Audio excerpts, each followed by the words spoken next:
You think this is a joke?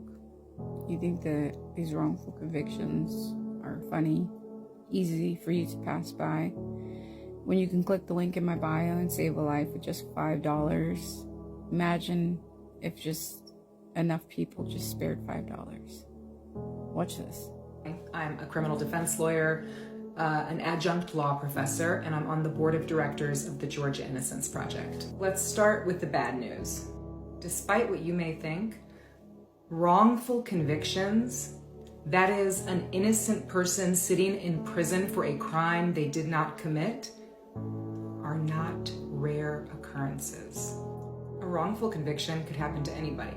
It could happen to you.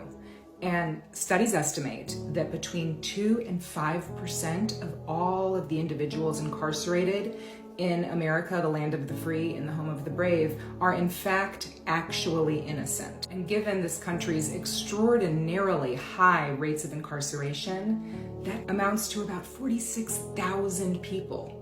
46,000 innocent people currently locked up for crimes they did not commit. He spent 16 years in prison after being wrongly convicted of rape. His accuser, a best-selling author, is now apologizing, saying she's truly sorry.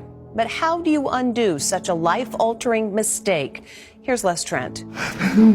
Tears of joy as a 35-year-old man who spent more than half his life in prison for a murder prosecutors now say he did not commit finally walked free today.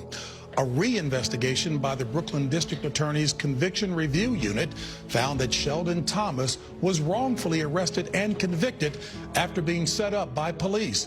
The investigation found that officers who had a grudge against Thomas, shown here on the right, knowingly showed a witness a different Sheldon Thomas on the left so they could arrest him.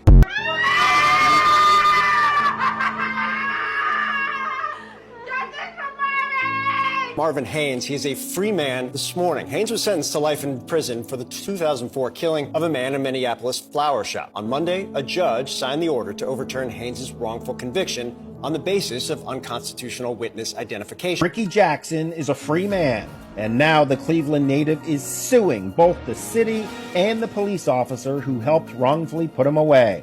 Exonerated for his role in a murder he played no part in, Jackson spent 40 years in prison before his November release after a witness recanted their testimony. His attorneys believe he served the longest prison term in U.S. history for someone wrongfully convicted. The federal lawsuit claims that 8 officers, some of whom are now dead, framed Jackson.